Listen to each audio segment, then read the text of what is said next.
Vamos começar, então, mais uma aula de laboratório de programação orientado a objetos. Vamos. Provavelmente essa é a penúltima aula. Eu vou passar metade do conteúdo hoje e metade sexta-feira e a gente termina todo o conteúdo, então, da disciplina. E o restante do tempo a gente fica para resolução e sanar dúvidas nas listas, tá? Hoje é dia 8/11, então provavelmente dia 12 encerra o conteúdo. Provavelmente a lista 1 e a lista 2 terá que ser entregue até o dia 3, 4 de dezembro, ou no mais tardar dia 9. Né? Dia 10 eu preciso entregar as notas, então tentar entregar até o dia 3 para que eu possa corrigir direitinho todos os exercícios. Mas a gente pode abrir, né, uma exceção aí para tentar entregar até o dia 8, dia 9, né? Se não forem muitas listas que ficarem até o último dia, eu consigo corrigir.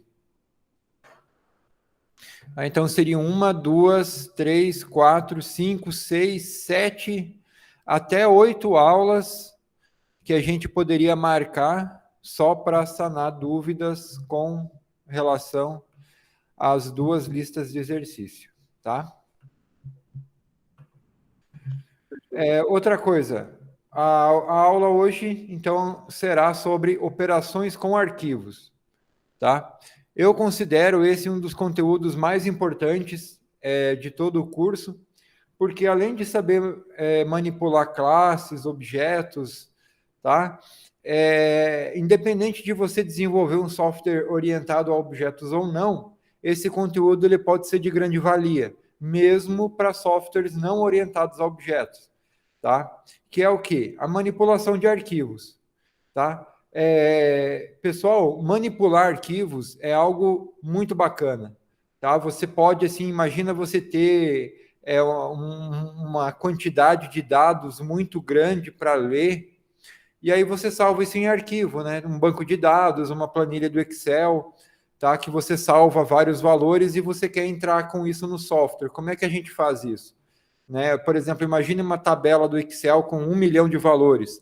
Tá? Cada coluna é um dado diferente, cada linha representa um segmento, e enfim, né, a gente quer armazenar isso em variáveis para usar, seja para fazer um cálculo, uma estimativa, enfim. Né? Então a gente pode usar isso a nosso favor. Então agora, pessoal, a gente não fará mais a entrada apenas pelo teclado. E também a gente não fará mais a saída apenas pelo vídeo. Imagina que a gente tem um processamento, algo que vai gerar uma quantidade de dados, uma quantidade de valores bem grande. E a gente não quer que isso seja impresso na tela. A gente gostaria que isso fosse impresso em um arquivo para que a gente pudesse olhar depois. Tá? Então, hoje a gente vai aprender como manipular arquivo em C++.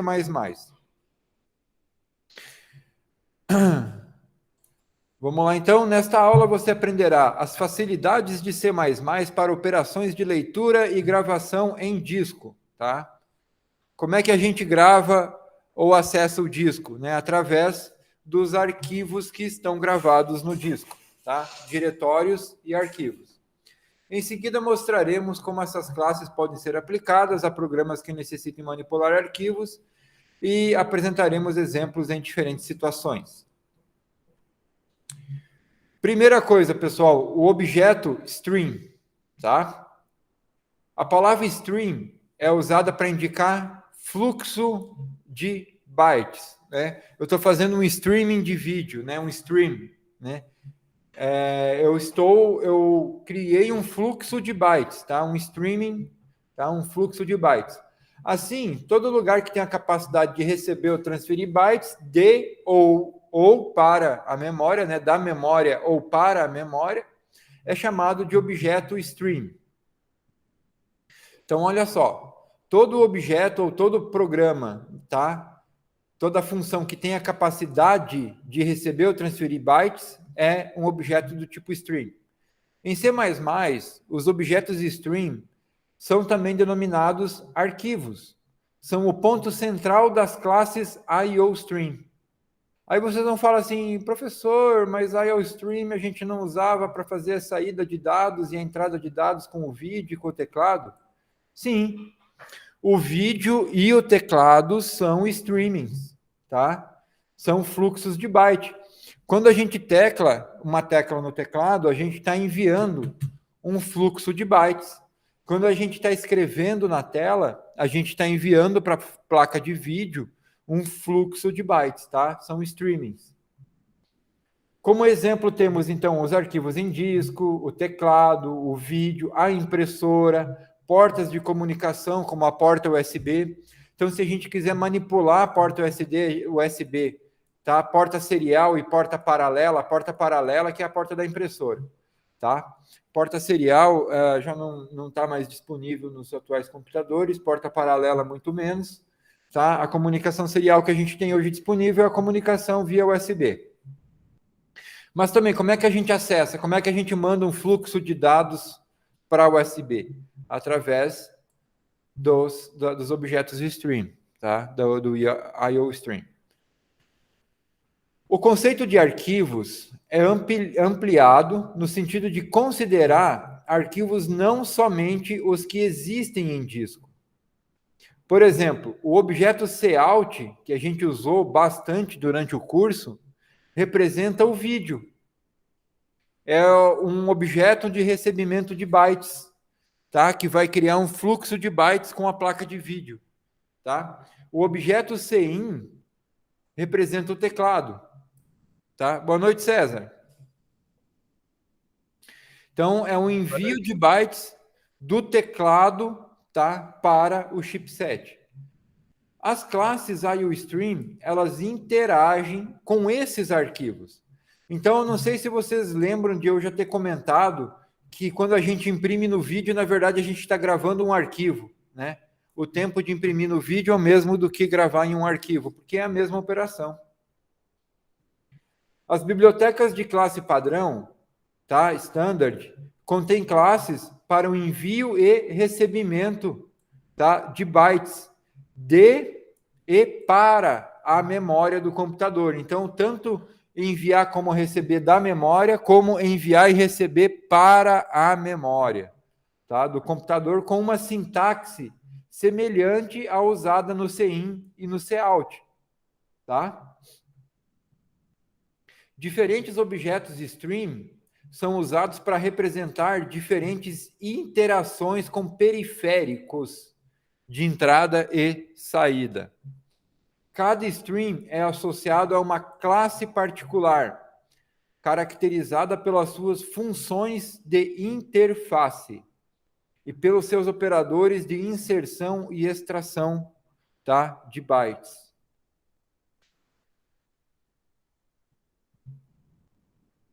O diagrama de hierarquia das classes stream, tá, das classes IOStream pertencentes a essa hierarquia, mostra como estão relacionadas as classes da família de entrada e saída.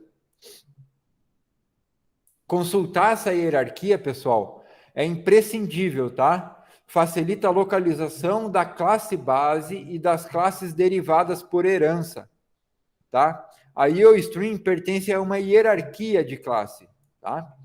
Para desenvolver aplicações que manipulam arquivos, não é necessário entender todos os detalhes dessas relações entre essas classes, tá? Relações interclasses. Entretanto, uma visão geral é necessária, tá? Vocês precisam pelo menos saber um pouco o que tem lá. O objeto cout, por exemplo, é classificado como objeto de destino de byte e representa a saída stream padrão, tá? Arquivo aberto automaticamente pelo sistema operacional para gravação. Então, o cout, o sistema operacional, para que o cout funcione, vai criar um arquivo automaticamente. O objeto CIN é dito objeto de origem de bytes, tá? E representa a entrada stream padrão. É um arquivo que foi aberto automaticamente pelo sistema operacional, onde serão gravados os dados oriundos do teclado, tá? Para serem acessados pelo programa e adicionados nas variáveis que a gente está usando, tá? Legal saber isso, né? que quando a gente manda imprimir no vídeo ou quando a gente lê do teclado, na verdade a gente está escrevendo e lendo um arquivo. E aí esse arquivo é que vai ser enviado para o vídeo. Né? O teclado, o chipset, ali o sistema operacional, quando faz a iteração com o hardware, na verdade ele está criando um arquivo onde as informações do teclado serão armazenadas para depois serem enviadas para as variáveis através do CIN. Tá? Então, aqui a gente tem a hierarquia da classe. Entrada e saída é a base, tá? Aqui, então, a gente tem as superclasses, né?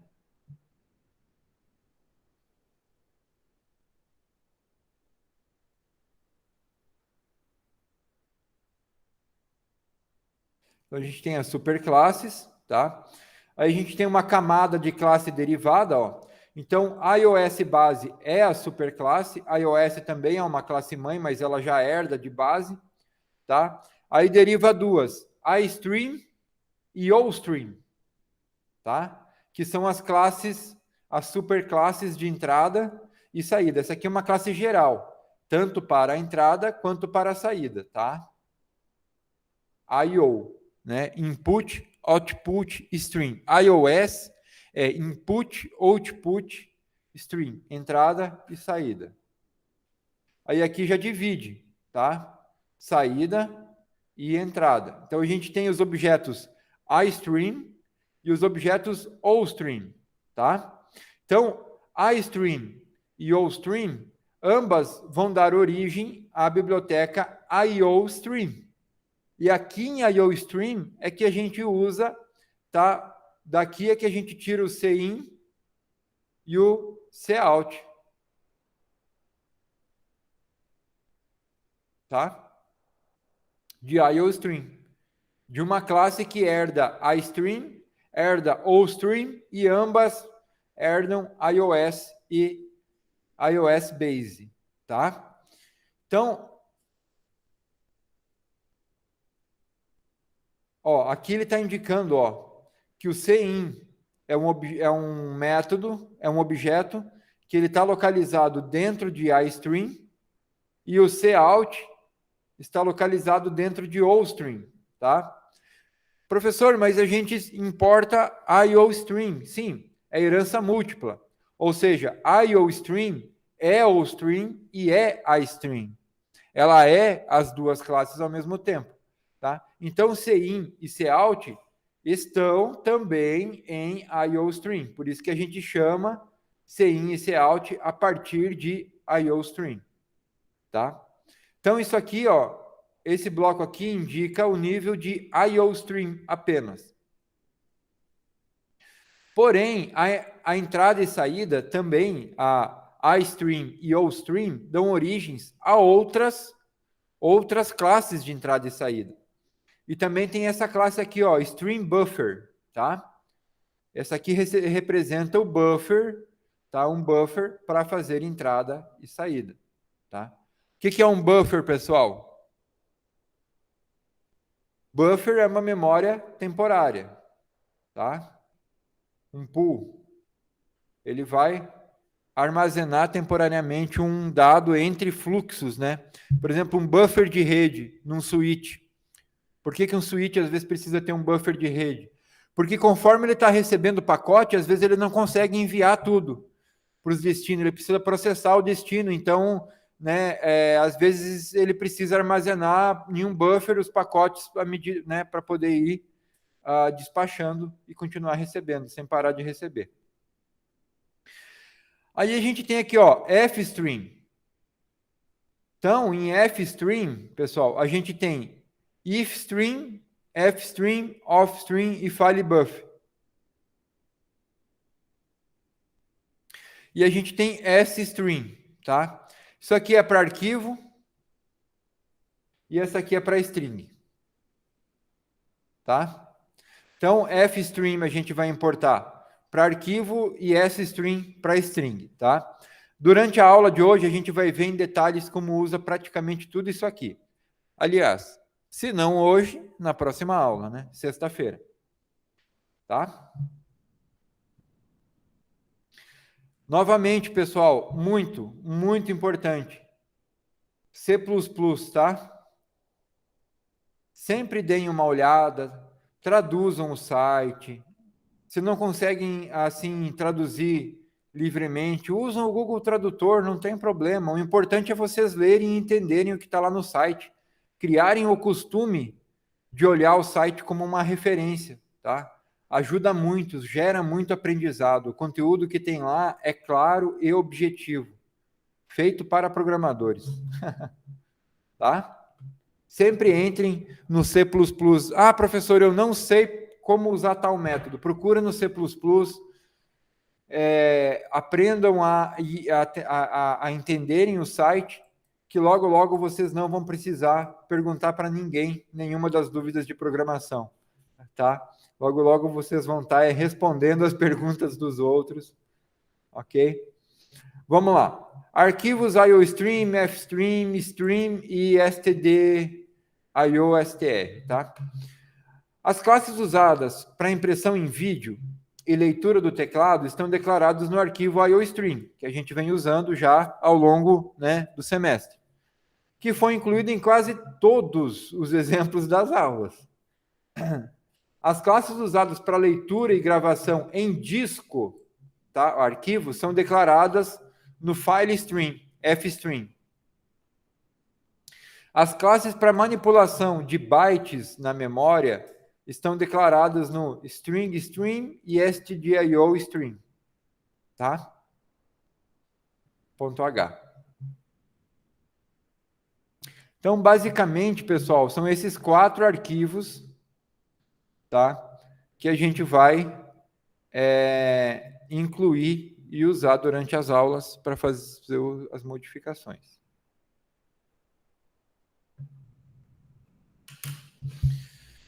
Aquele diagrama de classe, tá? Das classes string, mostra que a classe iOS é a base para todas as outras. Ela contém várias constantes e métodos para as operações de leitura e gravação, comuns a todas as outras classes. Além disso, contém um ponteiro para a classe StringBuffer, que armazena os buffers. Que está errado. Buffers de memória usados para leitura e gravação.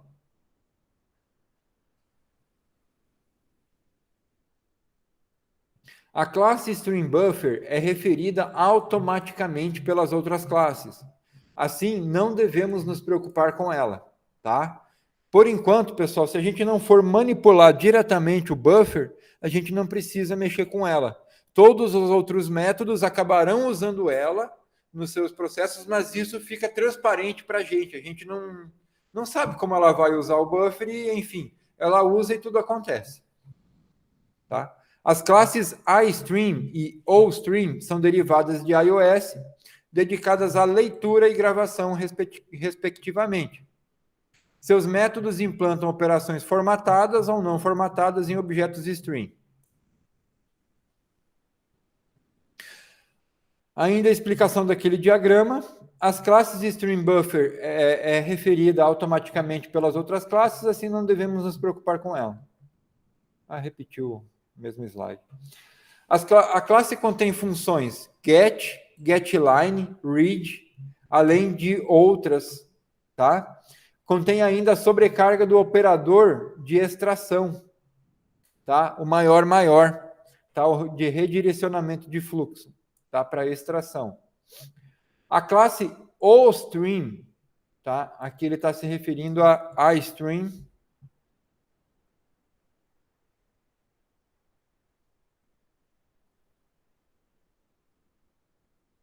A classe OStream contém funções como put, write, além de várias outras. Contém ainda a sobrecarga do operador de inserção, tá? O operador de redirecionamento de fluxo para inserção.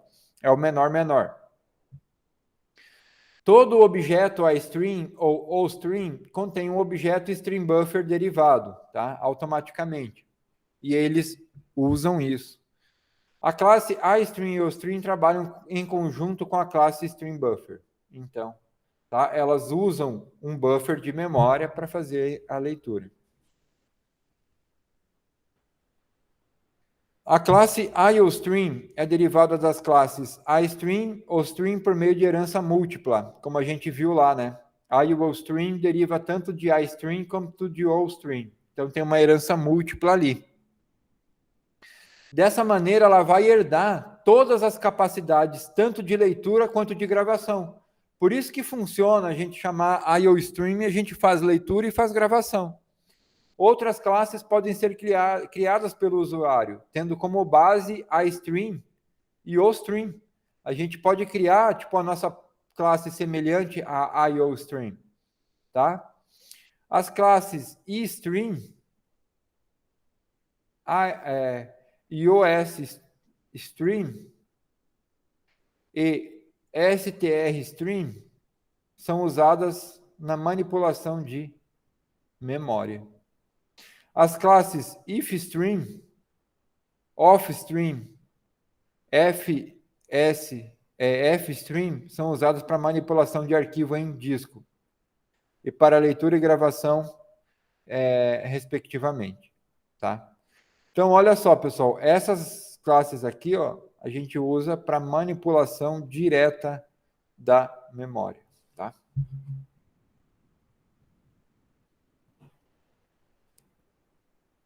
Vamos para o nosso primeiro exemplo, então, primeiro código. Acabou que eu não enviei, pessoal, nenhum código-fonte lá por WhatsApp, né? Deixa eu abrir aqui, eu vou enviar os códigos lá.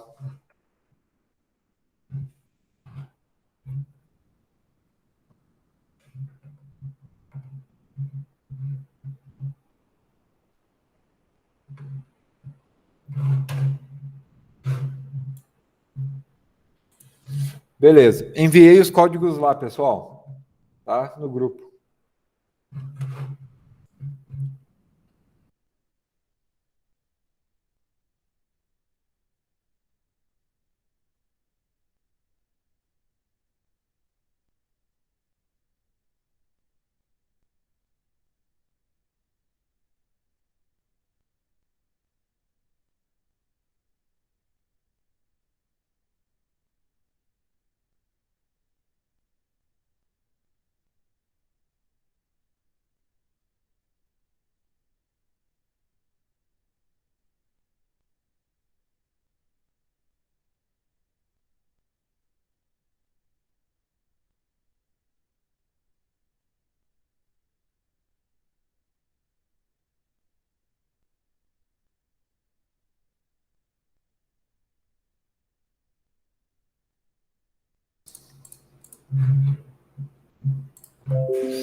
Então, vamos lá, pessoal. Ó, na linha 3, a gente chama a inclusão de fstream, tá? Agora, a gente não vai chamar iostream, vamos chamar fstream. Vamos usar o namespace, tá? Por quê? Porque a gente vai chamar objetos que pertencem ao pacote std, standard, tá? Olha só, pessoal. Agora, na linha 10, a gente vai criar um objeto fout. Esse objeto fout, ele é do tipo offstream, tá? E o construtor de offstream, um deles, recebe um argumento. E esse argumento tem que ser o nome do arquivo. E aí, pessoal, um detalhe, o nome é completo, tá? Tem que passar completo. Tem que passar a extensão do arquivo, tá? Se não passar a extensão do arquivo, ele não acha. E aqui, pessoal, tem um detalhe. Tá entre aspas, porque é uma string. O nome está entre aspas porque é uma string. Ok, tudo bem. Porém, a gente está passando apenas o nome do arquivo. Quando a gente passa apenas o nome do arquivo, a gente está assumindo que o arquivo estará localizado, tá?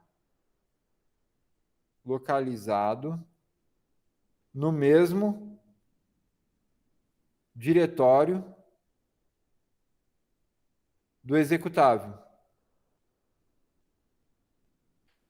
Então, pessoal, lá onde a gente salvar o arquivo .exe, é que esse arquivo teste vai ser criado. Ah, professor, mas eu quero um outro caminho. Eu quero que fica lá na unidade C, dentro de uma pasta que eu criei. Então, o nome do arquivo, ele tem que incluir o caminho, o diretório, tá? E aí você vai botar C, // tá? O nome da pasta, pasta 1, por exemplo, não é essa barra, teste.txt. Opa, certo? Então tem que passar, pessoal, o nome completo, com diretório, com tudo, para ele achar, tá? Tem que passar o diretório. Bom,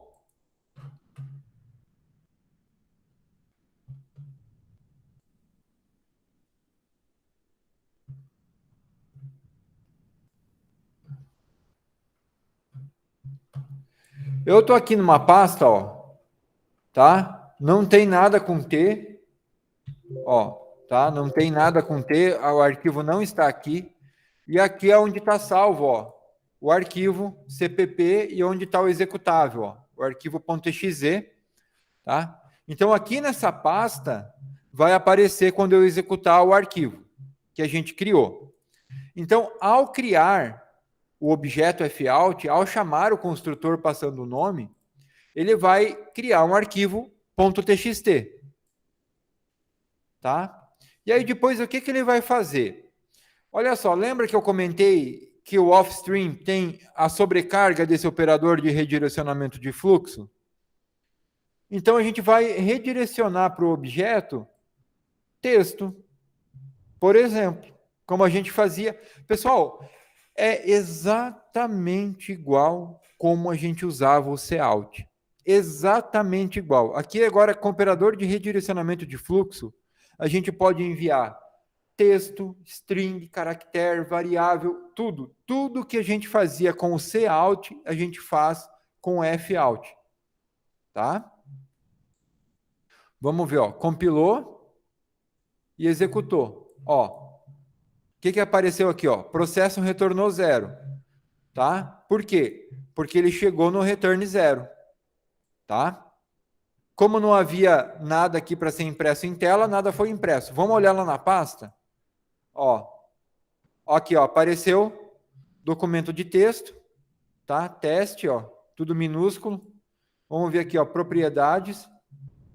Ó, criado dia 8, tá? Às 19h37. Possui 189 bytes, tá? E é um documento .txt. Então, o executável criou esse arquivo e agora a gente precisa ver se tem alguma coisa ali, ó. Ó, abriu o bloco de notas. Da mesma forma como a gente chamou os fout, ele redirecionou o fluxo de dados para o arquivo e imprimiu. Tá? Olha aí. Um grande antídoto contra o egoísmo, NGL, é a generosidade. Mesmo que NGL, isso requer de você um esforço NGL consciente. Pelo fato de partilhar NGL, nova linha, né? Tudo que possui seu egoísmo, C, NGL, abrandará. Tá? E aí, pessoal? É muito difícil gravar em arquivo?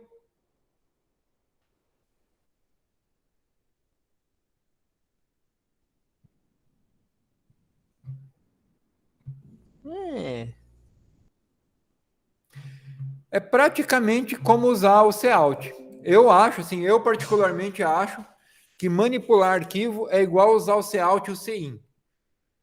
tá?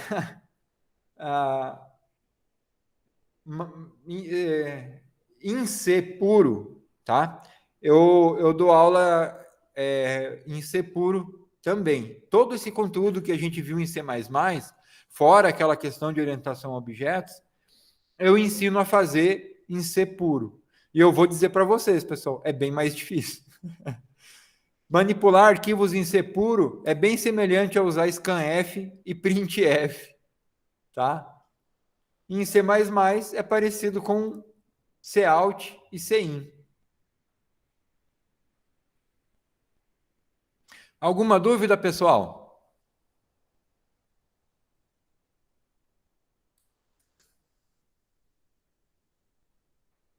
Acho que não. A segunda lista de exercícios tem alguns exercícios sobre manipulação de arquivo, tá? Lembrando que nós vamos ter, então, praticamente 8 aulas para a resolução da lista. Dá para dividir 4 aulas por lista. É um tempo bom para eu ajudar vocês a responder. Eu só peço que vocês tentem o máximo possível responderem sozinhos antes de pedir, né, para eu ajudar, que o ganho de aprendizado é maior. Tá? Vamos lá. Neste programa, então, a gente declara um objeto do tipo fout, um objeto chamado fout, tá? Da classe definida no namespace. Essa classe definida é a classe offstream. Então, fout é um objeto do tipo offstream. Eu podia dar outro nome? Podia, né? Vamos botar só out, tá? Ó, compilou, não deu nada, tá? Executou, tá? Agora vamos abrir o arquivo. Olha, ó, continua com uma. Pessoal, um detalhe. Mas isso aí a gente vai ver lá para frente. Mas olha só, eu executei 2 vezes e continua com um texto gravado, tá? Ou seja, o arquivo foi recriado. Olha só, propriedades, criado em 1937, modificado às 19h40, tá? Ele foi apagado e criado novamente, tá? Todo o seu conteúdo. Dá para fazer diferente? Dá, a gente vai ver isso depois. Utilizamos o construtor padrão com um argumento que inicializa o objeto com o nome teste.txt. Aqui está maiúsculo, lá estava minúsculo. E se eu colocar maiúsculo, o que vai acontecer?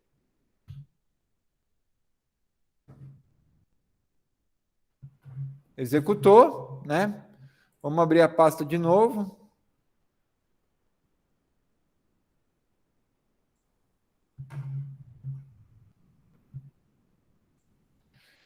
É. Maiúsculo, o sistema pega maiúsculo e minúscula igual. Modificado 42, né? A inicialização associa o objeto fout ao arquivo em disco teste.txt. Usamos o operador de sobrecarga, sobrecarregado na classe offstream, da qual a offstream é derivada, ela pode ser usada para gravar o arquivo. Quando o programa termina, o destrutor do objeto é automaticamente chamado e encerra, né? Fecha o arquivo. Assim, não é necessário fechar o arquivo explicitamente. Pessoal, em C, se eu não me engano, em C puro, se eu não me engano, a gente precisa abrir e fechar os arquivos, tá? Aqui em C++ não.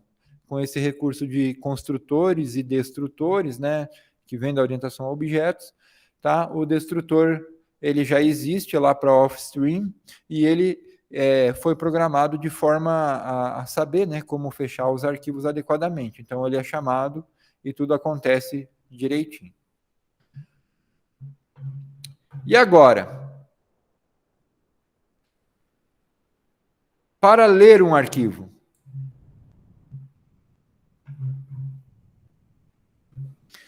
Vamos para o próximo código, código 2. Para ler o arquivo, a gente novamente inclui a classe fstream, não podemos nos esquecer. E aí, como tem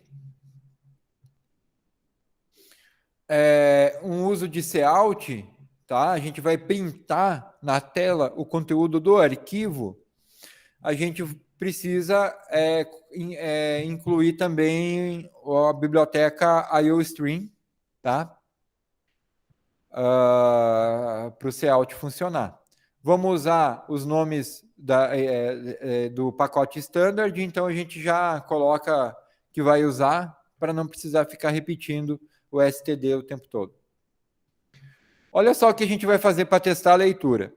Criamos uma constante, tá, com valor 80, criamos um buffer de caractere, tá? É um vetor de 80 posições. E aí a gente cria um objeto chamado fin, né, de file in. O nome também foi dado pelo programador, a gente pode dar qualquer nome, o nome que a gente quiser, tá? Porém, aqui não, ó, ele tem que ser um objeto do tipo ifstream, tá? De input file string. E aí a gente deu o mesmo nome, ó, teste.txt. Por quê? Porque a gente vai ler agora aquele arquivo que a gente gravou e tem que imprimir na tela o mesmo texto, tá? Como é que a gente faz a leitura? Agora vem uma coisinha legal, pessoal, que vocês precisam decorar mesmo. Ó, a gente faz um laço enquanto não, né, end of file. Esse método EOF, ele retorna um valor booleano que indica verdadeiro quando ele chegar no final do arquivo, no último caractere válido do arquivo, tá? Lembram quando a gente fazia uma string de char, a gente tinha que botar um /0 no final do, né? Aqui também o arquivo, querendo ou não, ele tem um caractere de finalização no final dele, tá? E aí a gente consegue saber se ele está no final ou não. Então esse método aqui, ó, end of file, ele vai ficar retornando falso o tempo todo, né? E aí a negação transforma em verdadeiro. Então, enquanto não chegar no final do arquivo, a gente fica rodando esse laço aqui. E o que, que a gente faz? Ó, chama a função getLine. Essa função getLine, ela vai ler uma linha inteira do arquivo e vai salvar no buffer. Ou seja, ela precisa que a gente envie um vetor de char, tá? Para que essa linha inteira do arquivo seja gravada nesse vetor de char. E aí depois a gente pode usar esse vetor de char no programa, né? Para que a gente quiser, tá? Nesse caso a gente vai só imprimir, tá? Então vamos lá, ó. Compilou, executou, olha aí, fez a leitura. Tá, ele não está mostrando a acentuação corretamente porque a gente não configurou o vídeo para mostrar. Tá? Tem que usar o Locale lá, aquela biblioteca que coloca o vídeo, né, o texto do vídeo em língua portuguesa. Então, pessoal, olha só. Ele fez a leitura do arquivo e leu todos os dados. Professor, mas será que está lendo aquele arquivo mesmo? Está lendo aquele arquivo. Vamos fazer uma modificação. Modificamos a primeira linha. E vamos colocar mais linhas aqui, ó, né? Vamos botar caracteres especiais também. Não pode passar de 80 caracteres numa mesma linha. Salvar, ó, salvou, fechamos. Vamos executar de novo. Nem precisou compilar, porque já está compilado, ó. Ele leu o conteúdo do arquivo lá. Certo?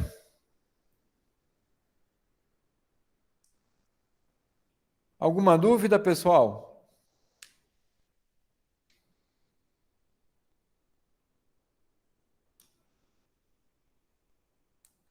Acho que não. O difícil, né, é se a gente quiser ler valores numéricos e salvar cada valor. Imagina numa linha eu tenho 10 números e quero salvar cada um desses números em uma variável, né? Isso aí a gente vai ver já já. Então, a leitura de texto direta e a gravação de texto diretamente, seja ele numérico ou não, né? Então, de texto alfanumérico, é relativamente simples.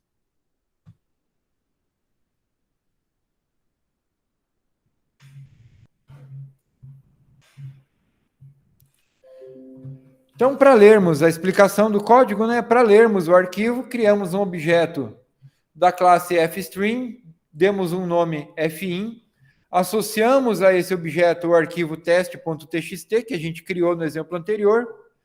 Então, a gente lê o arquivo, uma linha por vez, tá? O método getLine, ele lê apenas uma linha. A gente chama ele uma vez, ele lê a primeira, aí essa informação é armazenada. Quando a gente chama o método uma segunda vez, ele vai ler a próxima linha e assim sucessivamente, tá?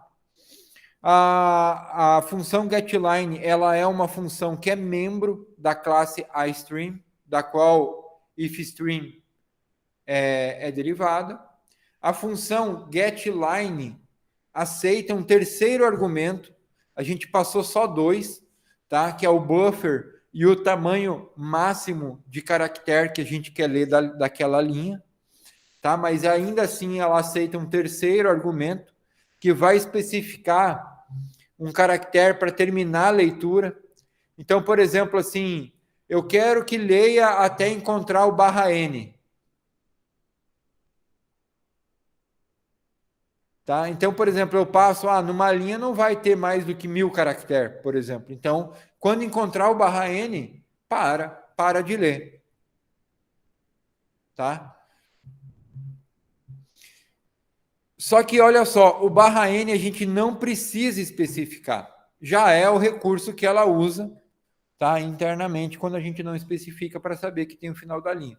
Se a gente quiser colocar um outro caractere, a gente pode setar informando diretamente. GetLine lê um caractere enquanto não encontra o caractere /n e coloca os caracteres lidos na matriz buffer especificada como argumento. O tamanho máximo da matriz é informado no segundo argumento. O conteúdo de buffer é impresso após cada leitura. O operador de redirecionamento de fluxo não foi utilizado, tá? Ele não trabalha satisfatoriamente na leitura de textos, pois entende o espaço em branco como término de leitura, tá? A gente poderia ter usado assim, ó, fin redireciona para buffer, tá? Vamos ver como é que vai ficar, ó.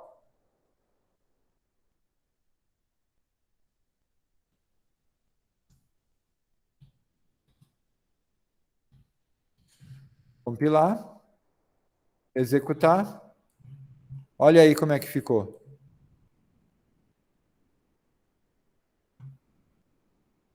Tá? Cada espaço ele vai entender como sendo uma entrada separada. Aí vocês podem pensar assim, nossa, mas tá aí, ó, é dessa forma que eu vou ler variáveis separadas por espaço. Então, se eu tenho vários números e cada número está separado do próximo número, né? Uma variável float ou inteira por um espaço, então o operador de redirecionamento de fluxo é perfeito para fazer leitura dessa forma. Beleza? Mas a gente vai ver isso aí exatamente. Detectando o fim do arquivo, pessoal. Vamos para o próximo exemplo. Os objetos de qualquer uma das classes de leitura ou gravação contêm métodos específicos para a checagem de erros. Para verificarmos o final de um arquivo, usamos o método EndOfFile, tá? EOF, tá? Poderíamos usar o método good, né? Enquanto fin.good, enquanto nenhum erro for encontrado, ou então enquanto fin, tá? Também serve. No último caso, tá? Nesse caso aqui, ó, o objeto fin terá seu valor zero se algum erro ocorrer. Isso é possível, pois existe uma sobrecarga do conversor de tipo int que é executada. Poderíamos ver o fim do arquivo por meio do retorno do método getLine na mesma instrução de leitura. E aí vem o terceiro exemplo. Olhem só essa modificação. A única modificação é a modificação da linha 15, pessoal. Olha só essa forma de ler. A gente já lê e checa tudo na mesma linha.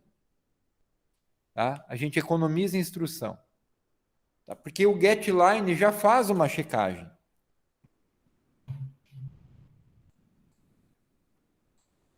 Compilou e executou. Ó. Fez a leitura correta do arquivo teste.txt. Então, olhem só, pessoal. A gente pode fazer tudo aqui, ó. Tá? Então, a gente chama a getLine, faz a leitura, e o retorno aqui, se ele conseguiu fazer a leitura e gravar em buffer adequadamente, tá true, né? É 1. É verdadeiro, o laço vai continuar executando agora.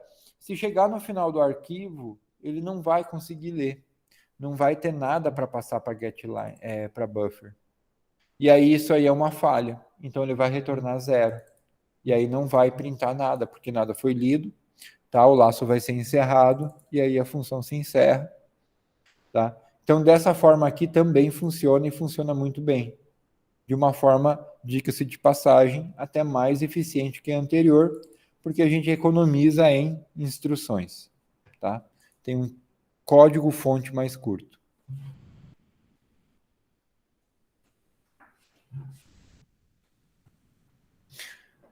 Alguma dúvida, pessoal, quanto a essa parte do conteúdo?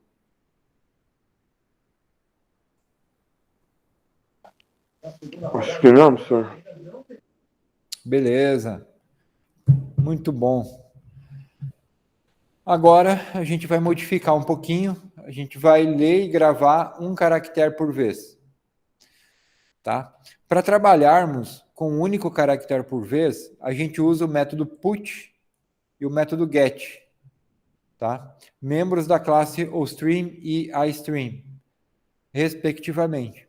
Nosso próximo exemplo, ele vai ler um caractere por vez no teclado e vai gravar esse caractere em um arquivo. A leitura do teclado termina quando a gente pressionar as teclas Ctrl Z. Tá? Ctrl e Z.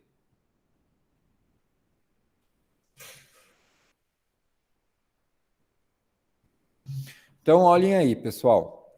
Na linha 10, a gente criou um arquivo também chamado de teste1. Ele é do tipo offstream. A gente cria uma variável do tipo caractere para armazenar o caractere que a gente digita. Com o método get, aliás, digitar não, que a gente vai ler.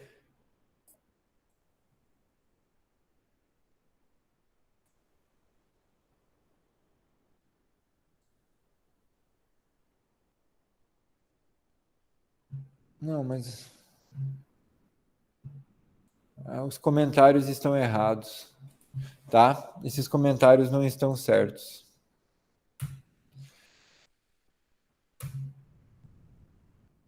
Então aqui com o CIN ele vai ler um caractere do teclado e aí vai com o put, com a chamada do método put, a partir do objeto fout, que é um objeto offstream, tá? A gente vai conseguir gravar no arquivo o texto. Eu vou deixar o texto aqui, ó. Compilou, executou. Vamos começar aqui então. Esse aqui não é igual ao Notepad++.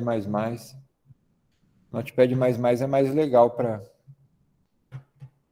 visualizar.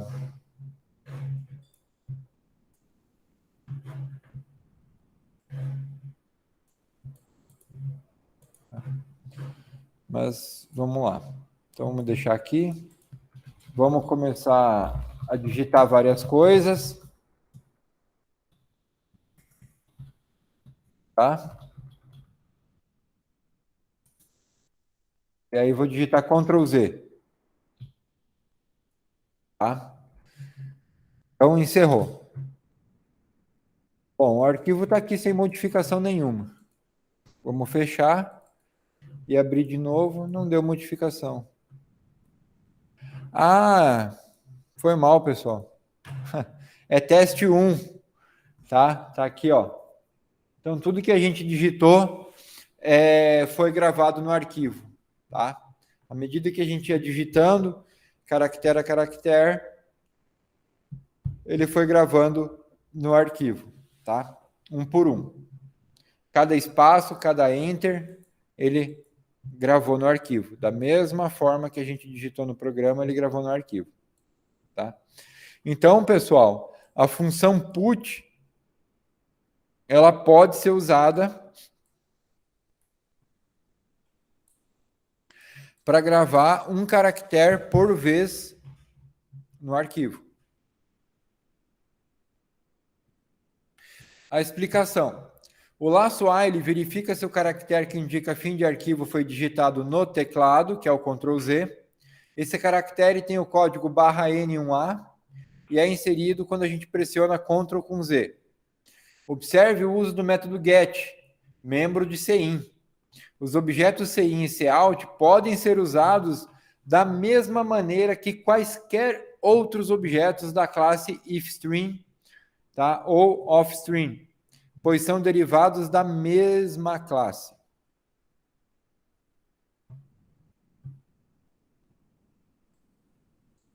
O próximo exemplo agora, pessoal, vai fazer diferente.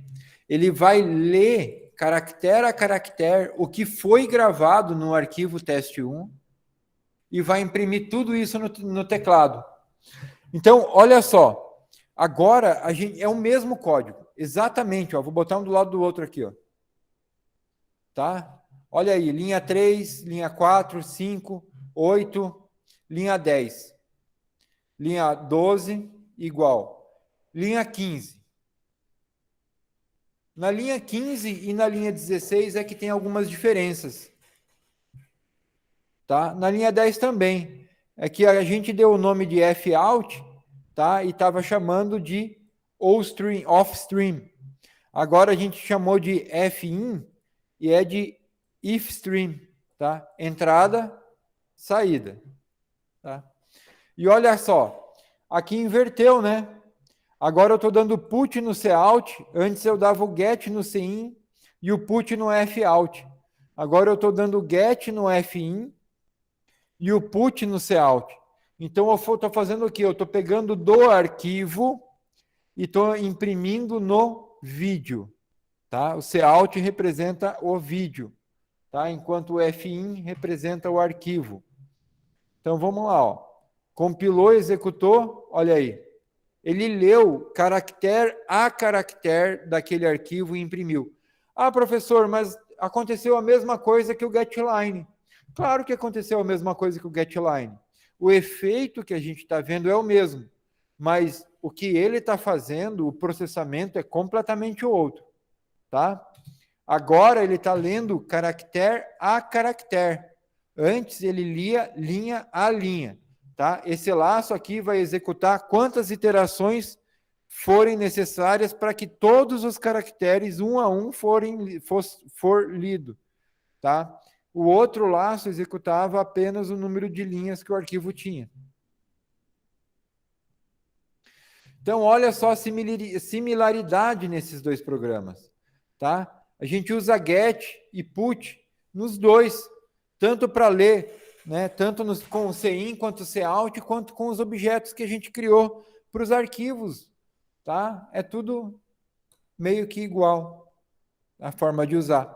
Por quê? Porque é orientado a objetos, tem relação de herança, o polimorfismo funciona aí. Entendeu? Isso aí é um comportamento polimórfico. O objeto mudou, mas a gente chama o mesmo comportamento, né, o mesmo método, e ele funciona né? E ele funciona para os dois, tá? Isso é um comportamento polimórfico, que ele só acontece porque tem essa hierarquia, essa hierarquia de herança de classes aqui, tá?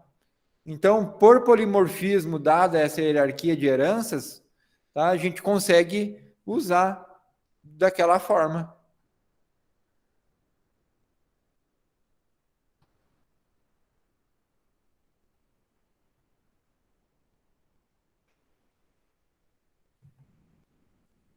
Beleza, pessoal? Alguma dúvida? Querem comentar alguma coisa?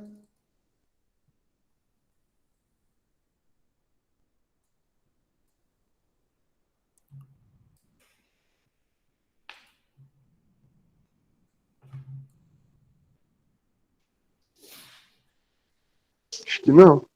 Não, tranquilo. Vamos até o programa 11 e aí a gente encerra, deixa os outros para a próxima aula.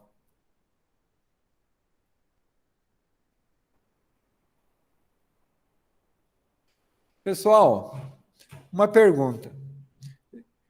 Na linha 9 aqui, vocês conhecem isso? Int argc char ponteiro argv. Eu passei isso aí em alguma aula para vocês?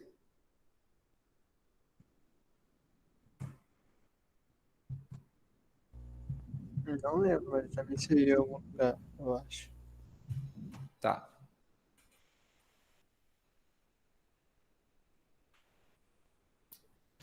Isso é algo bastante importante em programação, porque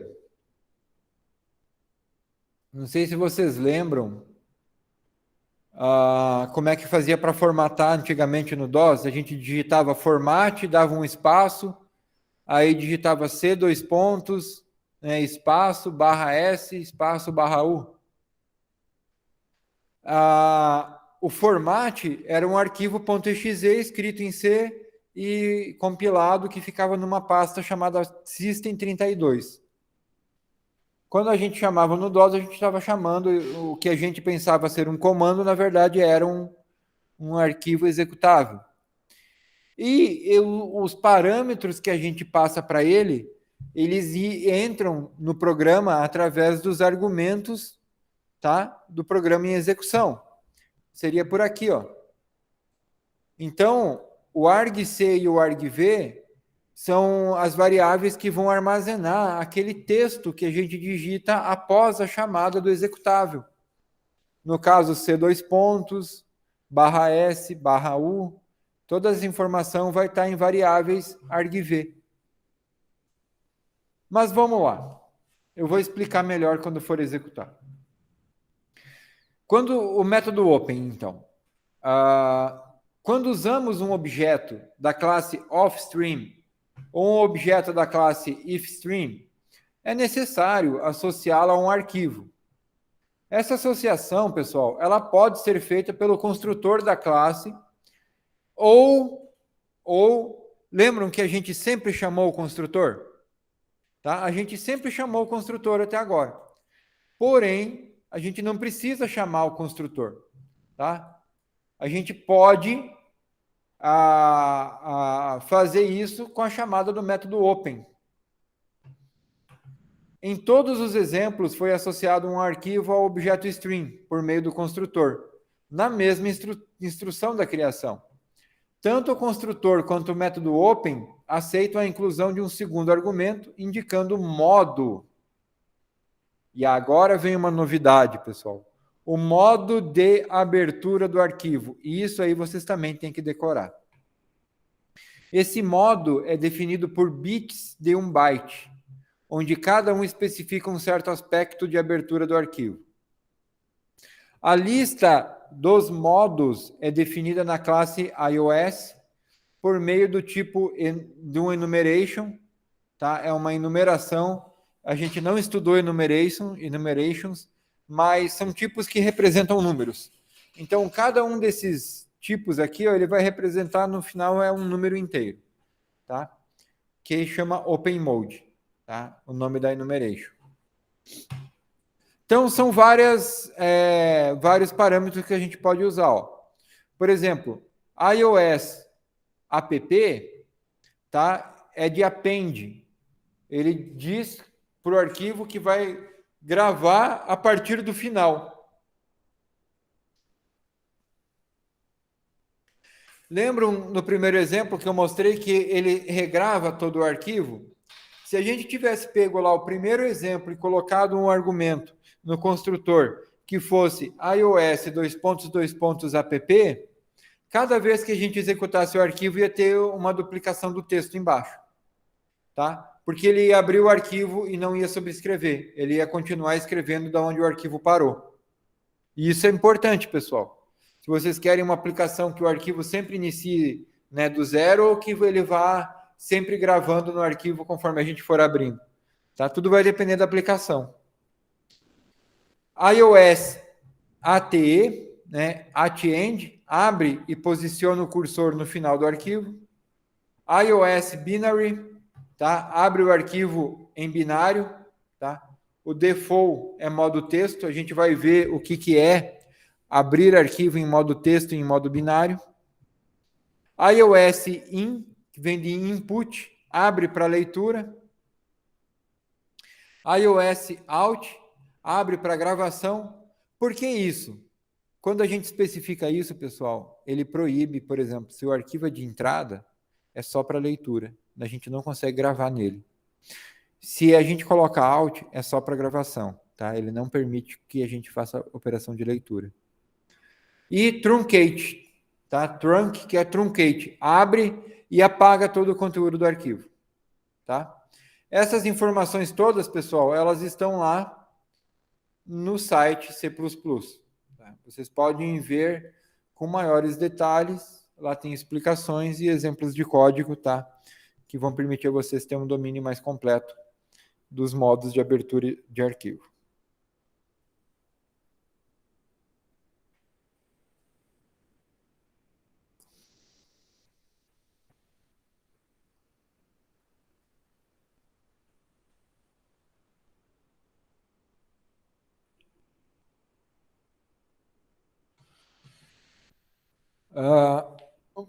Modo texto e modo binário, então.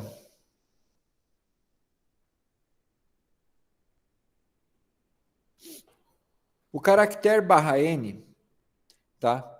Aliás, são três diferenças em se trabalhar com um arquivo em modo texto e em modo binário, basicamente. A gente estava trabalhando até agora com modo texto. Tá? Em modo texto, a gente vai ler o arquivo como se ele fosse uma grande string, um texto. Em modo binário, a gente vai ler os bits desse arquivo. Na prática, são três as diferenças. Primeira diferença está no caractere /n. Em uma operação de gravação em arquivo, que está aberto no modo texto, tá? Que é o padrão, tá? O caractere /n é expandido em 2 bytes. Um é chamado de carriage return e o outro de line feed, tá? Antes de ser gravado. Então, o caractere /n no modo texto vai ocupar 2 bytes. Em operação de leitura, o par de byte é convertido para um único byte /n. Se o arquivo é aberto em modo binário, não há essa conversão, e o caractere /n ocupa um único byte. Então, nós temos essa diferença, tá? Que o texto em modo, que o arquivo em modo texto, tá? Todo o /n vai ocupar o dobro do espaço, tá? O /n. Caractere Ctrl+Z, que é o /x1a. Em modo texto, ele é interpretado como final de arquivo. Em modo binário, ele é mais um caractere no arquivo. Tá? Então, no modo binário, a gente não consegue fazer aquele laço para verificar o final do arquivo, como a gente fez, tá? Nos primeiros exemplos. Isso só é possível em modo texto. Em modo binário, ele vai ler como se fosse um caractere. ele não vai interpretar. Terceira diferença, os números, valores numéricos. Em modo binário, podem ser gravados ou lidos exatamente como se apresentam na memória. Tá? Por exemplo, o número 25.678 é armazenado na memória, ocupando 2 bytes. Tá? É um short int. Em modo texto, ele ocuparia 5 bytes, porque ele vai ser armazenado na forma da tabela ASCII. Pessoal, todo o número que for armazenado em modo texto vai usar o código da tabela ASCII. Modo texto é o quê? Tabela ASCII, tá? Então, toda a informação que está no arquivo é informação codificada pela tabela ASCII. Tá? Modo binário, os números são armazenados conforme são armazenados na memória do computador, na memória RAM, da mesma forma, tá? São armazenados os bits do número. Para que isso é importante? Economia de espaço. E velocidade na abertura e do fechamento. Se a gente está trabalhando com texto, então a gente usa modo texto. Agora, se é um arquivo que vai trabalhar única e exclusivamente com números, então a gente usa o modo binário.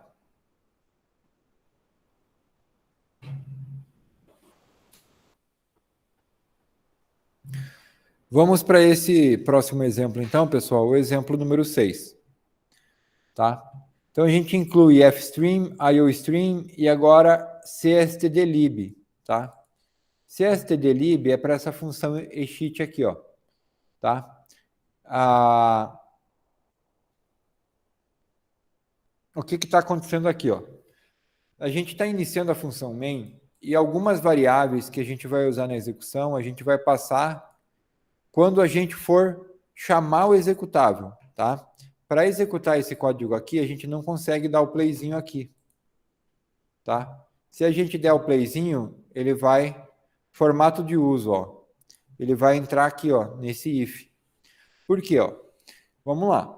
Criamos um objeto ifstream, um caractere e um contador, tá? O fin, ó, a gente não chamou o construtor, então lá na linha 20 a gente está chamando o método open. Lembra? A gente não precisa chamar o construtor, mas precisa chamar o método open. Aqui ele está checando, ó, se argc for diferente de 2, ele vai dar um erro e encerra a execução. Por quê? Porque aqui em argc eu tenho um valor numérico que indica quantos argumentos foram digitados após o executável. O primeiro argumento é o próprio nome do executável. Tá? Então, a gente precisa chamar ele dessa forma. Ó. O nome, que é filecont, e o nome do arquivo que a gente quer contar. Tá? O que esse código aqui vai fazer? Ele vai contar quantos caracteres tem no arquivo, em modo texto, quantos caracteres da tabela ASCII tem, e aí ele vai printar isso na tela. Tá, esse valor. Bom, não dando erro nos argumentos, ele vai passar o argv1. Por quê? Porque o argv vai ser um vetor de caractere, é uma matriz, ó. Na primeira posição vai estar o primeiro argumento, e na segunda posição, que é a posição 1, né, posição 0, posição 1, vai estar então o segundo argumento que a gente passou, que é o nome do arquivo. Tá? O laço vai ler todo o arquivo em modo texto, e para cada vez que ele fizer uma leitura, ele vai incrementar o contador. Depois vai printar o conteúdo desse contador. Tá? Então, olha só. Vamos chamar ele da forma correta. Então, cmd, chamar o prompt de comando. Vamos navegar até lá.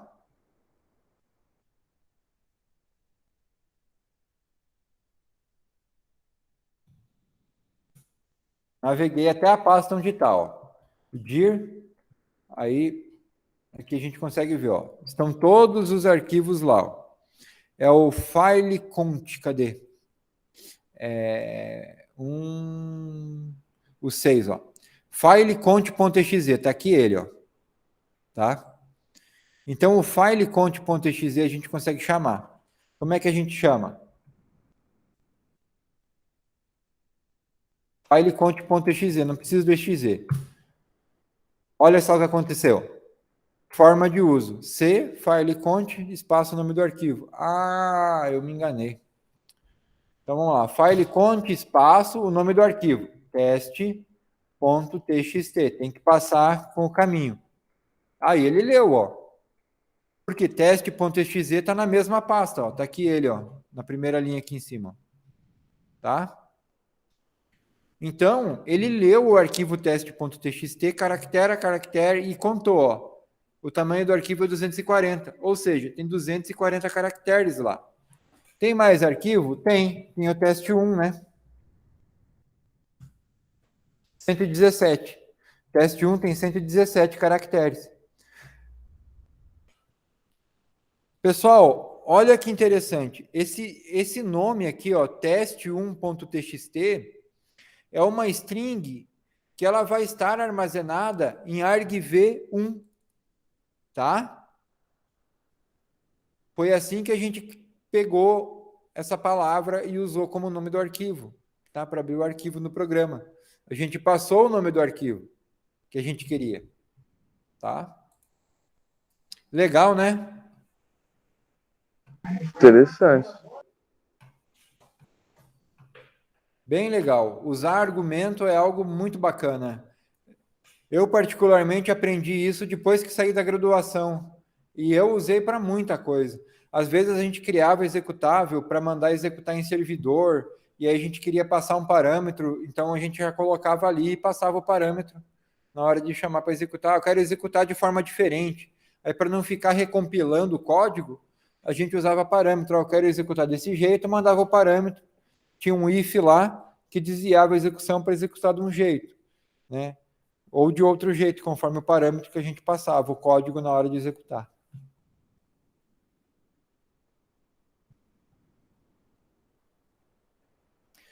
E em modo binário, é o file cont b. Tá? Em modo binário, olha só. Tudo da mesma forma. Aí agora aqui, ó. Olha a diferença.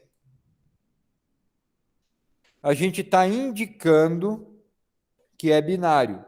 Binário pertence ao espaço de pacotes iOS. Então, a gente tem que dizer que a palavra binary vem de iOS, tá? Com o operador de resolução de escopo. Binary pertence ao escopo iOS, tá?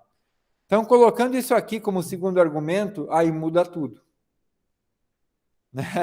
Agora, o arquivo vai ser lido como um arquivo binário, tá?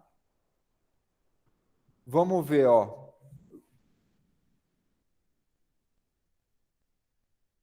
File cont b, né? É isso. File cont b, isso. Então, ó, dei enter, ó. O primeiro arquivo, o teste, no modo texto, ele leu 240 caracteres. No modo binário, leu 249 caracteres, pessoal. Tá? Por quê? Porque ele foi gravado no modo texto, então os /Ns e tal, todos eles foram gravados ocupando 2 caracteres. Tá? Quando a gente vai ler eles, né, vai ler os 2 caracteres independentes. Vamos para o teste 1, né? Para ver também, ó. 124, então de 117 pulou para 124 caracteres, tá? Em modo binário.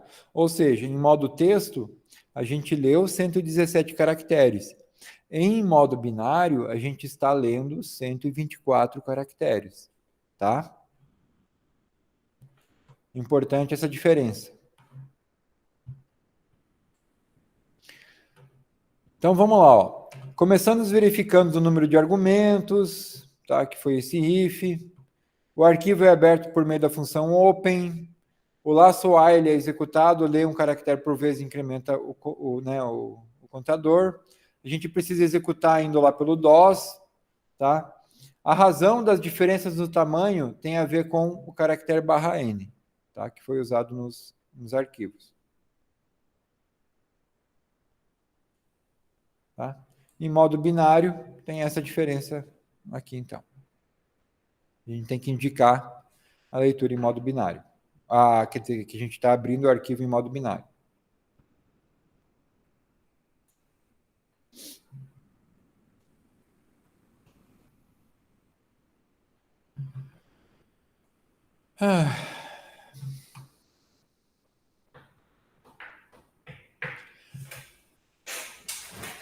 Próximo conteúdo, pessoal. Gravando matriz, tá? De byte. E agora a gente vai usar exceções para trabalhar com arquivos. Tá? A gente vai ver um exemplo de uso de exceções para trabalhar com arquivos.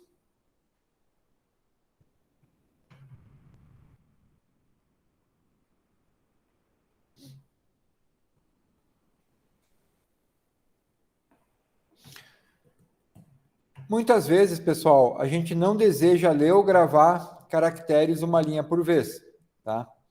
Gostaríamos de gravar ou ler uma quantidade muito maior de caracteres de uma única vez, talvez até o arquivo inteiro. As funções apropriadas para o processo de gravação e leitura de matriz de byte são as funções write e read, membros de offstream e ifstream, respectivamente, escrita e leitura. Essas funções, pessoal, elas trabalham em modo binário e apenas transferem blocos inteiros da memória para o disco, ou vice-versa, do disco para a memória. É como se fosse um move, né? O arquivo de texto está lá no HD e as variáveis do nosso programa estão na memória RAM. Então, o que essas funções fazem é transferir os bytes do disco para a memória RAM ou da memória RAM para o disco, conforme for necessário. Né? Se for o write ou o read que a gente está chamando. Seus parâmetros são o endereço de memória dos dados e seu tamanho em bytes. Usaremos aquele operador para fazer o reinterpret cast, tá? Para converter o endereço para um ponteiro char. Lembram do reinterpret cast? É aplicado em ponteiros. Variáveis é static cast. Static cast e reinterpret cast. Então, pessoal, é esse código aqui, esse 8º programa. Vamos lá. Fstream, IOStream.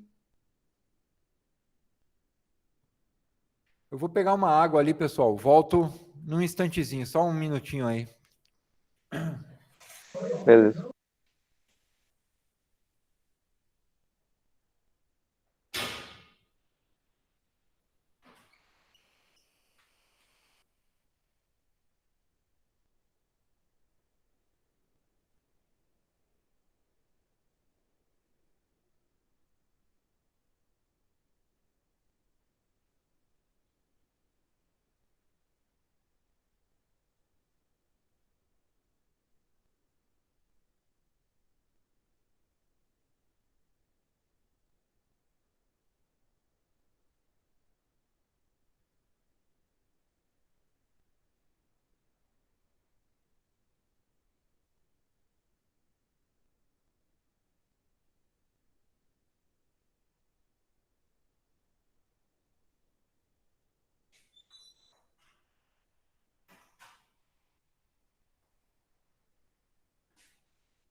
Bom, voltei. Então, vamos lá. Ó. a gente criou uma classe que vai derivar lá da classe exception. Lembra da aula de exceções? A gente pode criar uma classe de exceção nossa e ela herda de exception.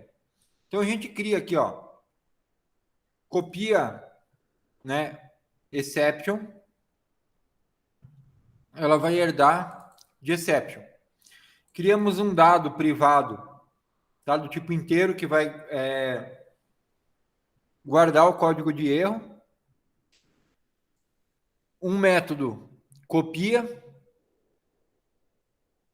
um construtor, aliás, copia exceção, tá, que tem como parâmetro o código de erro, tá? Ele chama o construtor lá da superclasse exception e inicializa a variável meu erro, tá? Privado. O método watch, tá? Ele também é sobrescrevido, tá? Ele vem lá de exception e a gente precisa, por causa da relação de herança, sobrescrever o método watch.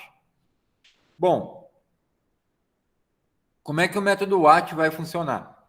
A gente simplesmente vai fazer um switch, tá? Isso aqui a gente já viu um exemplo na aula de exceção, como é que a gente cria exceções assim. Então a gente pega, faz um switch e verifica se o erro tem o valor 1 ou o valor 2.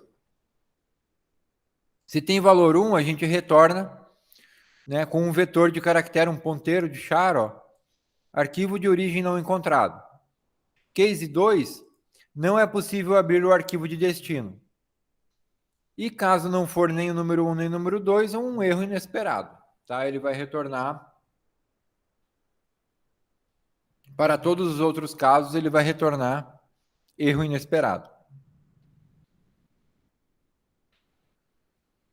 Também temos um método, copia arquivo, tá? De origem para destino.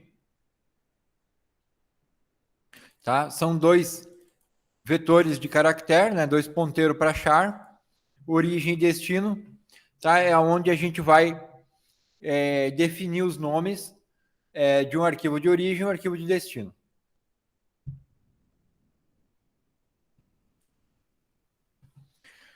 Tá?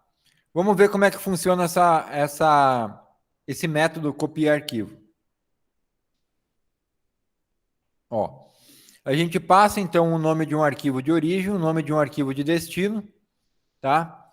IfStream a gente usa para criar um objeto, né, arquivo de origem, passa o nome do arquivo de origem e fala que vai ler em binário. Um arquivo de saída, ó, FileDest, né, arquivo de destino, então um objeto FileDest, ele é do tipo offstream, tá, de saída. A gente passa o nome do arquivo de destino e também fala que ele é binário. Para saber se os arquivos foram criados corretamente, a gente usa o good, né? Para cada um dos arquivos, ó, a gente chama o método good, verifica com o if, usa a negação, aqui, ó, para o if dar certo, se não good, né? Caso não good, a gente dispara uma exceção e passa o parâmetro 1. Caso o arquivo de destino não esteja, não consiga ser aberto, então a gente dispara uma exceção e passa o valor 2, tá?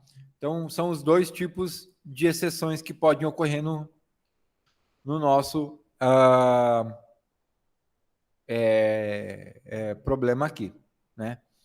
Um para o arquivo não encontrado e o outro por não conseguir abrir o arquivo de destino.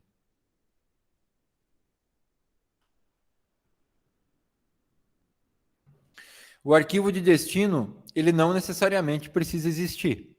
Se ele não existir, ele é criado. Agora, o de origem, não. O de origem, ele precisa existir, né? Se a gente criar um arquivo, ele vai estar em branco, não vai ter dado, né? Se a gente quer transferir o dado de algum lugar, esse dado precisa existir. Beleza. Aí um do while, ó, pessoal, tá? Que, né? Usamos o read, chamado a partir do arquivo de origem, para fazer a leitura do arquivo inteiro de uma única vez, tá? Ele vai ser armazenado no buffer, tá? Aí depois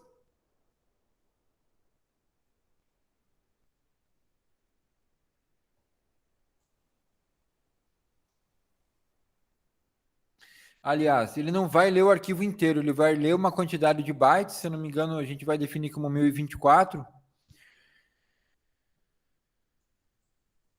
E aí depois ele vai transferir através do write o buffer inteiro para o arquivo de destino, ó, fdest write.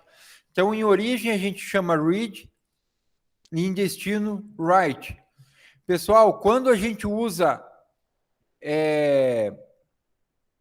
dessa forma, é interessante chamar a função close. E aí eu pergunto, por quê? Porque agora o código não necessariamente vai encerrar no final dessa função. Tá? Quando o código encerra, o destrutor é chamado automaticamente, mas aqui o código não está encerrando. Então a gente chama a função close para dizer explicitamente que a gente está fechando o arquivo.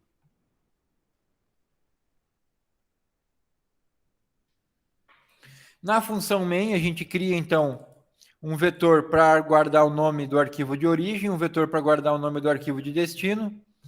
Usa o try-catch, ó, tá? E a chamada, a copia arquivo, fica em try. Então, copia arquivo da origem para o destino.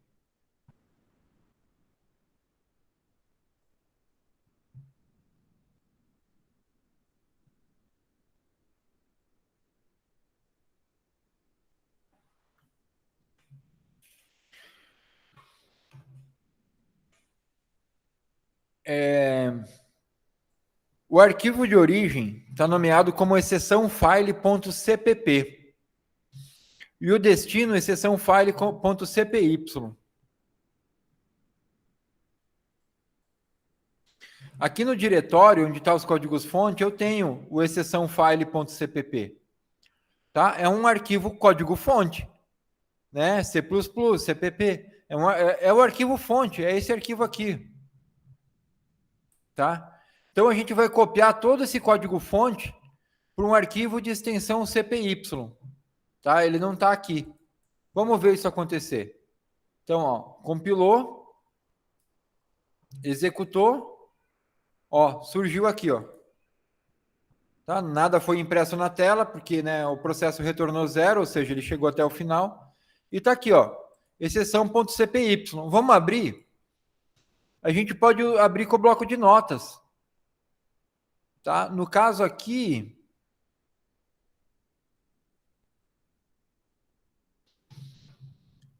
eu vou abrir com o Notepad++. Ó, exceção.cpy. Ele tem todo o texto do código-fonte colocado aqui.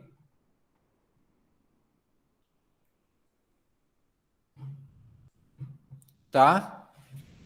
Vamos simular um erro? Exceção file.cppp. Não tem esse arquivo. Compilou, rodou, ó. Arquivo de origem não encontrado. Ele disparou a exceção corretamente. Tá? E o arquivo de saída não poder ser aberto, aí é só se ele for um arquivo protegido contra gravação. Como é que a gente simula isso? Aqui, propriedades, somente leitura, tá? Quando a gente coloca aqui o atributo do arquivo como somente leitura, pessoal, o sistema operacional deve bloquear ele para a gravação. Aplicou, ok. Vamos lá. Arquivo de origem não encontrado. Ah, tá, foi mal. CPP. Não é possível abrir o arquivo de destino. Tá? É um arquivo para somente leitura. Ele não vai conseguir gravar. Então a gente não pode abrir ele para gravação. Tá? O sistema operacional bloqueou. Certo? Vamos voltar ele para propriedades. Tirar ele de somente leitura.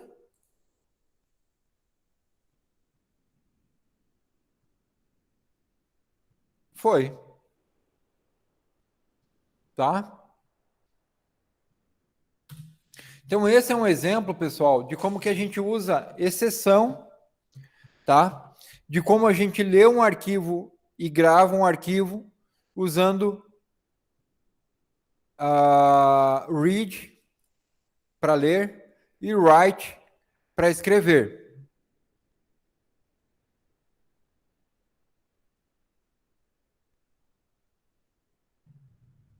Perfeito. E esse exemplo, então, faz a cópia inteira de um arquivo para outro arquivo.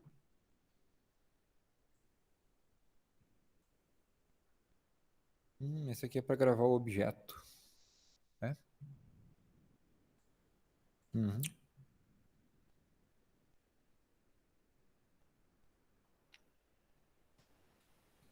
Comentário sobre fechamento de arquivo, pessoal. No exemplo anterior, a gente usou o método close, tá? Para fechar o arquivo. Não seria necessário fechar explicitamente. O destrutor dos objetos já faz isso. Só que muitas vezes gostaríamos de associar um outro arquivo a um certo objeto, pois o que tínhamos de executar no arquivo atual já terminou. Nesse caso, como o destrutor não foi chamado, a gente precisa fechar o arquivo explicitamente. Então, se a gente quiser abrir um outro arquivo usando o mesmo objeto, a gente primeiro fecha e depois chama ao método open de novo, tá?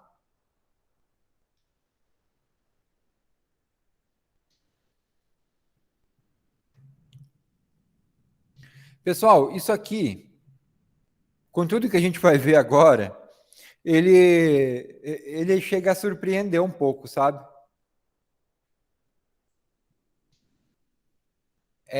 Gravando objetos em disco. Vamos lá. Lembram? Disco rígido do PC? Todos os arquivos que a gente está gravando, eles estão em disco, né? Uhum. Por exemplo, esses arquivos aqui, ó, exceção file, CPY, todos esses arquivos aqui, ó, tudo isso aqui está lá gravado no HD. Está na unidade C. Então está no HD. Não tem como você gravar um arquivo na memória RAM. Arquivos são arquivos de disco. A questão, pessoal, é que a gente pode gravar um objeto inteiro num arquivo. Pessoal, vocês lembram da classe livro que a gente usou numa aula, que a gente criava lá os livros, ó. Tá aqui para relembrar, ó. Classe livro, ó. Título, autor, número de registro e preço. Tá? Se a gente quisesse gravar isso em texto no arquivo, a gente gravava, né? O problema é que daí a gente ia ter que gravar, tipo assim, como se fosse uma tabela, né? O título, o autor, número de registro e preço. E em cada linha colocar um livro. E aí, na hora de fazer, por exemplo, a gravação, a gente ia ter que converter o livro para uma string, gravar no arquivo, e na hora de fazer a leitura, a gente ia ter que fazer a leitura e reinstanciar, recriar todos os objetos, livros, passando como argumento para o construtor os dados correspondentes, correto? Pessoal, a gente pode gravar o objeto instanciado, já pronto, já inicializado, gravar ele inteiro num arquivo, ele vai ficar codificado no arquivo, e depois a gente lê e a gente recupera o objeto já instanciado. Então, digamos que a gente crie uma matriz de livros, com 1000 livros. A gente pode salvar esses 1000 objetos num arquivo, tá? Vai ficar lá no arquivo codificado. Se a gente abrir o arquivo, a gente não vai conseguir ler o que está lá.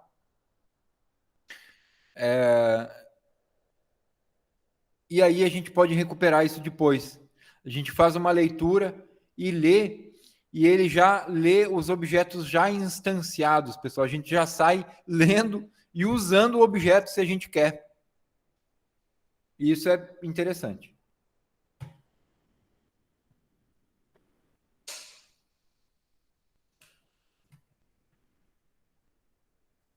Se o arquivo que a gente quer modificar, quer abrir, ou enfim, for conter objetos, a gente gostaria de gravar ou ler um objeto por vez. Para gravar ou ler objetos, vamos utilizar os métodos read e write. Olha só, classe livro, tudo igual, ó, novo livro, tá? O novo livro a gente entra, ó, getLine, tá? A gente inicializa o título, o autor, o número do registro e o preço.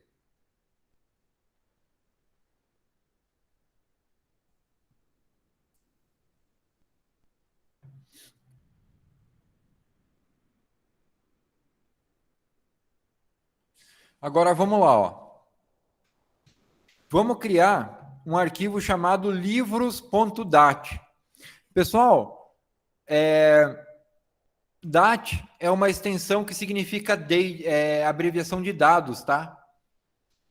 Se vocês forem procurar na internet padrão de extensão de arquivos, TXT é padrão para texto, DAT é padrão para dados em geral. Se a gente não sabe uma extensão, não quer gravar como TXT, tá? É uma extensão que a gente quer usar para guardar dados do programa. Ah, então é uma extensão .dat. Se a gente gravar texto puro ou gravar um arquivo em modo texto e salvar com a extensão .dat, a gente pode abrir pelo bloco de notas a extensão .dat e ele vai interpretar pela tabela ASCII os caracteres que estão lá, tá?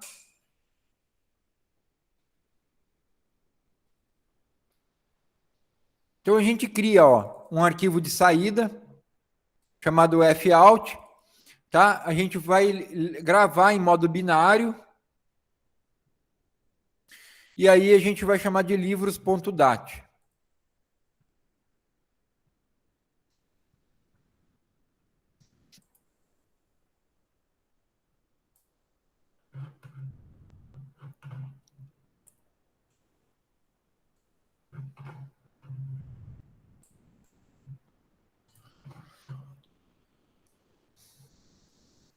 A gente cria um objeto livro, tá? Chamado nLivro, e um caractere só para guardar a resposta. Um do while, então um laço. Todo laço a gente cria um novo livro, tá? Chamando o método novo livro, que vai inicializar os dados do objeto.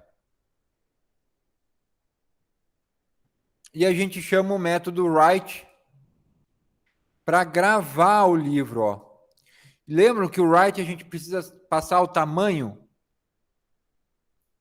Como é que a gente passa o tamanho de um livro? Pelo size off. O size off, pessoal, a gente já conhece desde o C. Ele é um método, tá? Ele chega a ser uma palavra reservada que o size off ele vai retornar para a gente o tamanho daquilo que a gente passou para ele. Então, o size off do livro vai dizer quantos bytes um livro usa. Tá? Então, a gente passa o endereço do livro e aí ele vai gravar lá no arquivo. Vai perguntar se a gente quer inserir mais livros. S ou N. Caso for um N maiúsculo ou minúsculo, cai fora do laço e encerra. Qualquer outro caractere, continua executando. Vamos testar? Executou. Vamos lá. Digitar um título.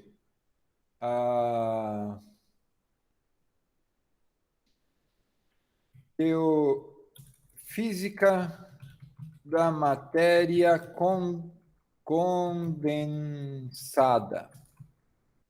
O autor não é, o autor é o Ashcroft. Acho que é assim que escreve. O número de registro 666, porque esse livro ele é muito legal. Digite o preço. Esse livro já está valendo isso aí. Mais um livro? Sim. É Física Quântica. Nome do autor? Eisberg. Número de registro? 669. Digite o preço. Também deve estar uns R$200 um livro desse. Mais um livro? Não. Então, a gente criou 2 livros, tá? E inicializou 2 livros. O processo terminou. Bom, agora vamos lá na pasta V, ó. Tá aqui, ó, livros.dat. Vamos abrir. Ele vai abrir com, ó, o Notepad++. O que é texto que ele codificou, né? O que é caractere que ele codificou como sendo número da tabela ASCII, o Notepad++, que é igual o bloco de notas, ele interpretou, tá? Ele interpretou corretamente, ó. Conseguimos, ó, os textos, ó. Física da matéria condensada, Ashcroft, tá? Então, o que a gente digitar como texto, ele entendeu. Agora, os números não. Ó. Número de registro e preço, ó, ele tentou pegar aquela sequência de bits e converter num número inteiro e converter num tabela ASCII correspondente. Não deu certo.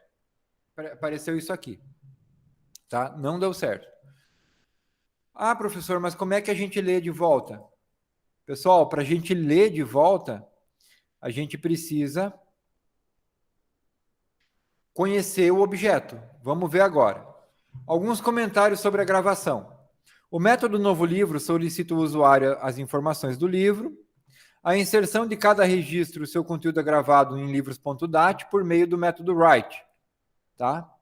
Usamos o reinterpretecast para converter o ponteiro, tá, para um ponteiro do tipo char, tá, para converter o livro em um ponteiro do tipo char. E a leitura? A leitura, pessoal, é praticamente a mesma coisa. A gente precisa ter a definição da classe, pessoal. Tá? A gente precisa ter a definição da classe. Como a gente não vai usar o novo livro, aqui a gente colocou só o print. Tá? Poderia ter os 2 métodos, mas eu tirei para ficar mais curto para poder mostrar para você, senão ia ficar método aqui que não é usado ocupando linha. Tá? Então, o print só vai printar. Tá? Da mesma forma que, por exemplo, que a gente viu naquela aula, que a gente viu isso aqui, o livro, né? Ele só vai printar. Título, autor, número de registro e preço. Só isso. E na função main, olha só. Agora a gente cria um if string, não mais um all string. Tá? Vou botar o outro código aqui do lado. Ó. Tá? Na função main agora, ó, off string. Agora a gente está criando um if string. Chamamos de fin, né? Porque é mais coerente. Passamos o nome lá, livros.dat, e dizemos que ele vai ser aberto em binário. Tá? Criamos um objeto do tipo livro, e agora, pessoal, olha só, a gente dá um read, tá? E passa o endereço de N livro, e também o size off do livro, para dizer quantos bits a gente vai ler. E aí, pessoal, a função read vai armazenar as informações do arquivo de forma coerente em um objeto instanciado do tipo livro, e a gente pode pegar esse objeto e chamar um método dele, e ele vai executar a ação em cima dos dados corretos. Vamos lá? Ó, compilou, executou. Olha aí, pessoal.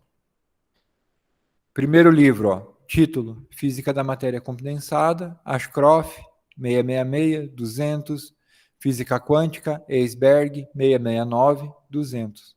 Então, pessoal, ele leu. É como se a gente tivesse feito um código assim que codifica um banco de dados, né? A gente salvou num arquivo os dados e depois fez a leitura desses dados que estão no arquivo e tudo aconteceu coerentemente, tá? Não houve nenhum erro aqui. Tá? Os únicos erros que a gente está vendo são os erros decorrentes da tela, né? Que não imprime caractere latino, né, em português, que a gente não habilitou. Certo? Legal isso, né, pessoal? Não, acho.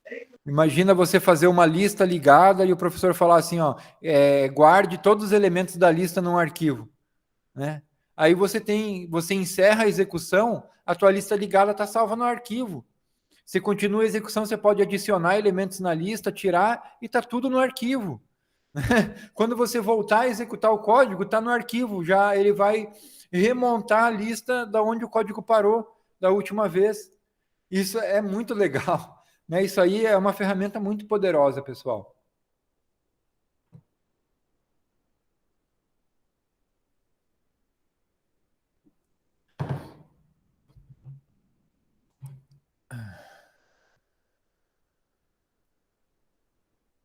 Alguns comentários sobre a leitura, então. Para que os programas de leitura e gravação trabalhem corretamente, é necessário que a seção de dados, tá, seja a mesma, tanto na leitura como na gravação. O que é a seção de dados? Isso aqui. O objeto, a classe definida sendo a mesma, tá? A seção de dados será a mesma. Os objetos da classe livro, do nosso exemplo, têm 110 bytes. Os primeiros 50 são ocupados por uma cadeia de caractere que representam o título de um livro. Os próximos 50 bytes, o nome do autor. Os últimos dois, o número do registro, os próximos dois, o número de registro, e os últimos 8, o preço do livro, tá? Então, 8 bytes double, 2 short e 50 bytes para cada char, tá? Um caractere é 1 byte. Observe que, se os itens de dados devem ser iguais, a seção dos métodos pode ser diferente, ó, tá? Na verdade, as classes elas não foram exatamente iguais. A parte dos dados foi, mas a parte dos métodos a gente deixou um método diferente, tá?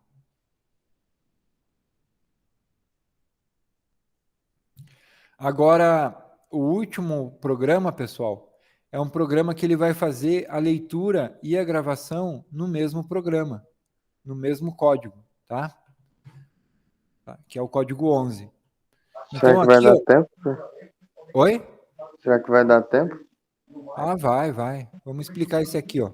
É porque se eu deixar esse sem explicar, porque ele é os outros dois num só.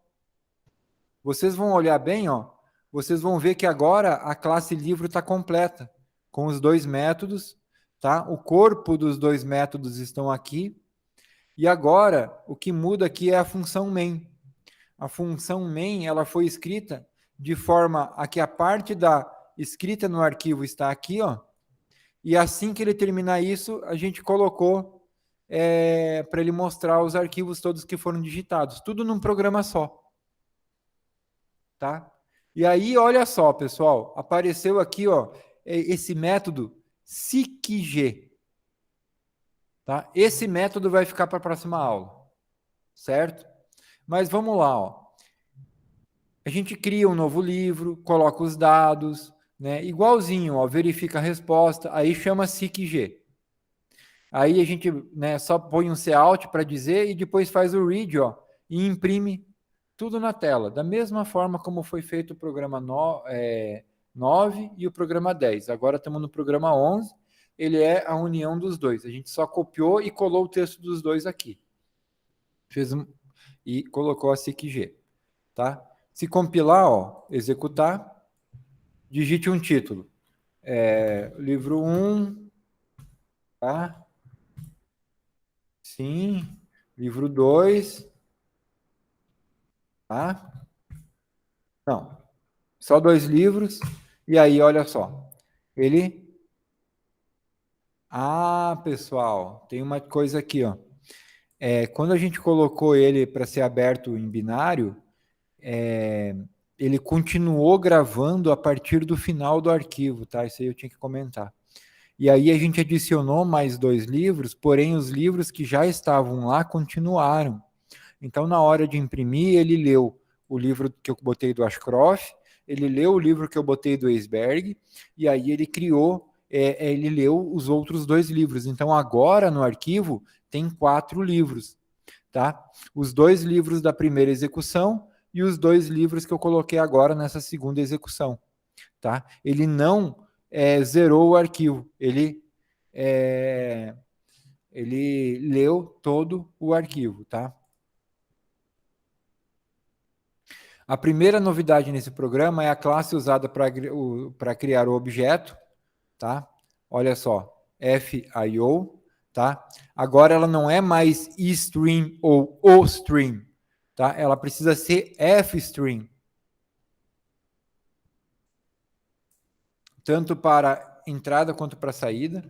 A instrução FStreamFill cria um objeto FIO do tipo streaming de arquivo, né? FStream, streaming de arquivo, tá? Ela faz tanto a leitura quanto a gravação.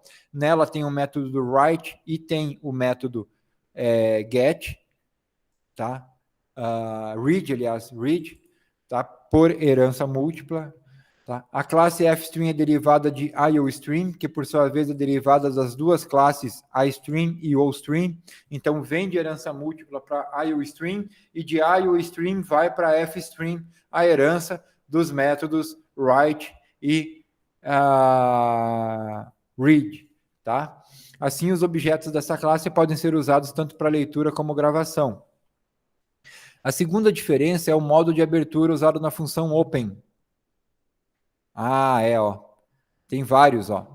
Attempt, out, in e binary. Isso aqui, pessoal, é o caractere pipe, tá? Esse pipe aqui, ó, ele associa, tá? Ele coloca esse e esse com esse e com esse, tá? Ele associa todos eles. É o pipe, tá? O Linux usa. Na instrução usamos vários modos, tá? Para especificar os aspectos desejados para a abertura do arquivo. A barra vertical, como eu falei, é o pipe, ele vai significar o OR entre esses bits de cada modo, resultando em um byte com os bits ligados conforme os modos especificados.